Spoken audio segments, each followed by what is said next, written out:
Hey guys, what is up? It's your pal Dave from notesandvolts.com, and today I thought I'd try something a little different. I'm just going to tell you a story. Now, I was a musician for a long time, and during that time I had some good experiences and some bad experiences. But if someone was to ask me what is my worst gig, there's one gig that stands out. But before we dive into this remarkable tale, I have to take a moment and thank the sponsor of this video, Skillshare. Skillshare is an online learning community with thousands of classes for creative and curious people like me. Explore new skills or deepen your existing passions. Personally, I like looking at classes that help me become a better creator, and Skillshare has hundreds to choose from. I'm currently taking a course by Nathaniel Drew called Creativity Unleashed: Discover, Hone, and Share Your Voice Online. I really need my creativity unleashed right now, and I'm hoping this is going to help. Skillshare is designed for learning, so there's never any ads to break your concentration. And it just so happens to be less than $10 a month with an annual subscription. So just click on the link in the video description and the first 1,000 of my viewers will get a free trial of Skillshare Premium. So thank you again to Skillshare. So I was just sitting at home one day and I got a phone call. And it was this keyboard player I knew, and he said, "Hey, do you want a gig?" And I looked at my bank balance and I said, "Yeah, sure, of course I do." And he said, "Okay, well, I'm playing in this 80s cover band, and what we do is we dress up in crazy 80s outfits, and we go play covers at colleges, and it's a lot of fun, and the guitar player's sick, so do you want to fill in?" And I said, "Okay, that actually sounds like a lot of fun. Yeah, I'll do it." And he said, "Okay, great. So here's a list of the songs. We have a bunch of 80s clothes you can pick out a costume from. And what we'll do is we'll meet up at this parking lot because the drummer just purchased this little convertible school bus. You know, like the little, it's like a van, but it's a school bus. It's smaller than a short bus, but, you know, bigger than a van. So I drive my car down to this parking lot. We all meet up. We load our gear into the little school bus, and then we head off down the highway. Now, getting to this college was about 4.5 hour drive. So we got about 2.5 hours in, and then the driver says, "Hey, I got to stop for gas. Let's stop at one of those highway side gas station / restaurant things, and we'll get some food, and we'll fill up with gas, and then we'll just make it the rest of the way there." So we stop at the gas station, park the school bus, go inside, get some food. Now we're sitting there enjoying our burgers, and all of a sudden there's kind of this murmur that kind of is spreading across the people in the restaurant, and we're like, that's weird. And it gets louder, and we're like, what's going on? And then people start getting up and heading towards the window, and they're looking out the window. And more people start getting up, and we're like, oh, what's going on? When that happens, you got to get up and check it out. We look out, and our school bus is fully engulfed in flames. The front of the bus is just a melted pile of flaming wreckage, and there's a plume of black smoke going up into the heavens. And then suddenly, you know, you break into action. Half of us grabbed some fire extinguishers. The other half ran out and started trying to pull the gear out of the back of the bus. That's a bad idea, kids. If a vehicle's on fire, maybe don't get close to it. But I just had my new guitar in there, so yeah, I'm getting it. So anyways, we managed to get the fire out, get our gear out, and we're sitting there with all our gear in a big pile in this parking lot. And our van is totally destroyed. This guy comes up, and he's looking at us, and he's like, "Hey, what? You guys having some car trouble?" And we're saying, "Yeah, you could say that." So he looked at all our gear, and he said, "Are you some sort of band or something?" And then we told him, "Yeah, we're supposed to be playing this gig at this college down the highway." So he looks at us and says, "Okay, how about this? You give me $150. I have a horse trailer attached to my truck. You guys can ride in the horse trailer, and I'll take you to the gig." So, you know, we're thinking about it, and we don't have a lot of options. And I'm thinking, you know what? I've seen some very luxurious horse trailers in my day. Like, some of them are very nice, so this could be kind of cool. And he goes, okay, you guys wait here, I'll get my truck. So we're waiting there, and he pulls up in his truck, and I'm not sure what I was expecting, but it wasn't so much a horse trailer he had. It was more like a utility trailer, rusted out, with a homemade plywood box covering it. So at the same time, we had no options, so we were like, okay, let's do it. And we just piled our gear in the back of the horse trailer, and he came along and slammed the plywood flap and wired it with some homemade locking mechanism that he had come up with. And there we sat in a dark plywood box. So a funny thing happens when you get locked into a plywood box by a stranger.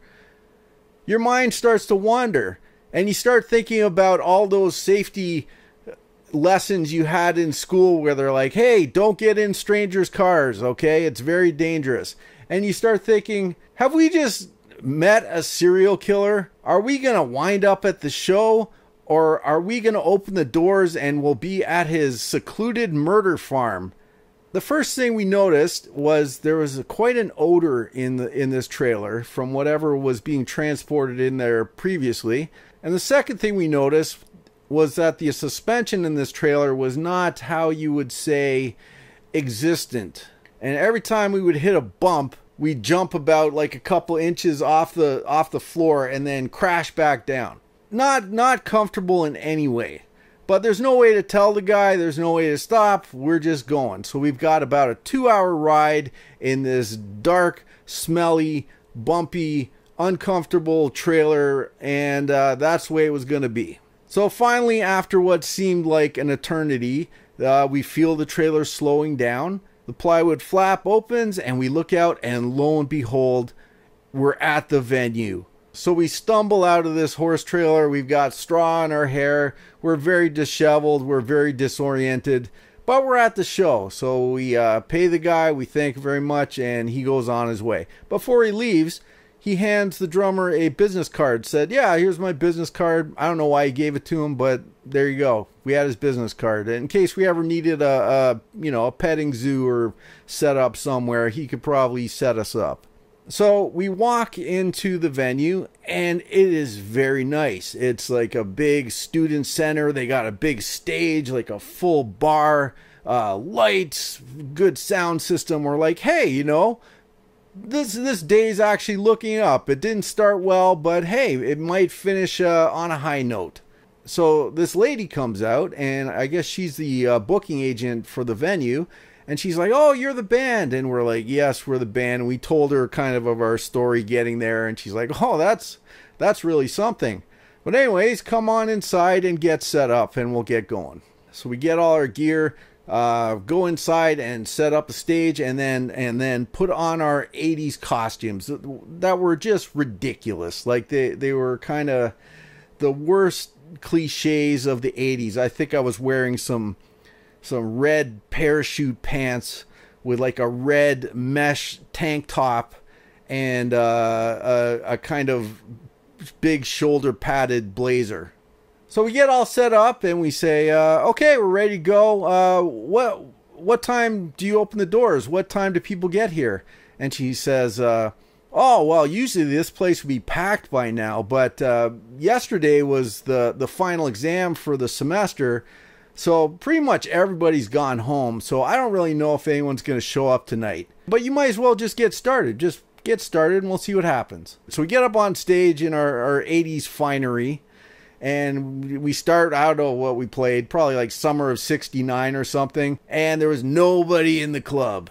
And then we were all like, it was the summer of '69, and we're like, thank you very much. And there was nobody there. It was just the lady and a bartender, and they were at the back just talking. And the worst thing is when we'd finish a song, they'd kind of turn and say like, oh, woo, woo, and this real kind of just like trying to be helpful clapping, but it just made the whole thing worse. So we ended up doing like a full set of this. You just nobody there, just dead silence except for the woo at the end of each song. finally we finished the set and we're like, okay, well, that was the first set. What do you think? And she's like, well, yeah, I really don't think anyone's going to show up tonight. So why don't we just call it a night? And we were like, oh, that's too bad to hear. But inside we were like, oh, thank you for making this stop. Then she says, okay, well, you guys, I know you don't have any transportation, but you can't stay here. We have to close the place down. But there's a guy here with a van, and he can take you as far as the truck stop on the highway, and maybe you can like call someone from there.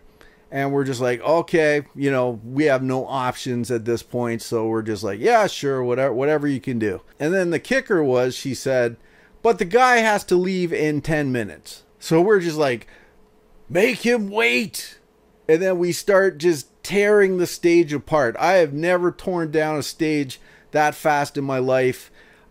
Just grabbing cables, shoving them into whatever container we had, just, you know, throwing drums and amps, and we got everything torn down in around 10 minutes. We run out just as the guy's leaving, and we're like, wait, and we jump in his van, and he takes us to the truck stop. So we get to the truck stop. We just kind of unload all the stuff on the sidewalk in front of the truck stop, and he drives off into the distance. Now at that moment, we kind of realized that we didn't have time to change out of our 80s outfits. So as we walk into the truck stop, everybody, it was like a movie. Everybody just stops. Like the music that was playing stops, and everybody stares at us because this weird throwback flock of seagulls, bunch of looking guys just suddenly walk into this truck stop. And oh, the mocking, the laughter, it was nonstop. And we just kind of walk and we just sit at this table and trying to figure out what to do. And everybody walks by, is like, hey, boy George, where's the Culture Club? And we're like, that's a good one, sir. And, you know, hey, flock of seagulls. And, you know, it got real creative. Like, you know, I was like, hey, Falco, why don't you rock me Amadeus? It was just, after a while, you just sort of just like start going, that was good. That was a creative one. I like that. A deep cut, sir. That was nice. So we're just sitting there trying to figure out what to do, just being heckled and mocked constantly. And the drummer pulls out that guy's business card, Mr. Horse Trailer, his business card. And we're like, should we call him? So we go to the payphone and we call this guy up, and it's ringing. And all of a sudden he picks up. He's like, hello? And we're like, hey, do you remember us? We're that band you just drove in your trailer just earlier today. And he's like, oh yeah, how was your show? And we're like, hey, let's not talk about that. The important thing is, do you want to make some money? And he's like, well, what do you want? And we're like, how much would it cost you to take us from this truck stop and drive us back to the city? And he's like, oh man, that'll be about $250. And we're like, sounds good. And then he said, okay, I'll be there in about an hour. So we're sitting in this truck stop, middle of the night, in our 80s outfits, getting mocked nonstop. But sure enough, about an hour later, the truck pulls up, the horse trailer is there, and I've never been so happy to see a rusted out horse trailer in my life. So we all got in the horse trailer, he sealed us in, and we just sat there in the pitch dark, bouncing up and down for about 4.5 hours till we got home. So we finally got home, back to our cars in the parking lot, and we paid the guy, and he went on his way. And then, you know, of course, the drummer had to, at some point, pick up his school bus again. So he's like, hey, guys, can you guys chip in for the towing of my school bus and all this? And we're like, yeah, okay. So we ended up giving him a bunch of money for that. And I probably made zero money on that gig. I drove home and I laid down for a long time. But I think the moral of the story is, when God closes a door, he sometimes opens a second door made of plywood leading to a smelly horse trailer. And perhaps if you're going through a really tough situation and there seems to be no hope, think that in the future you may get a really funny story out of it. Well, there you go. That's my worst gig. I hope you enjoyed the story. But before we leave, we got to thank my patrons on Patreon. So let's just do a little jam session and enjoy their names.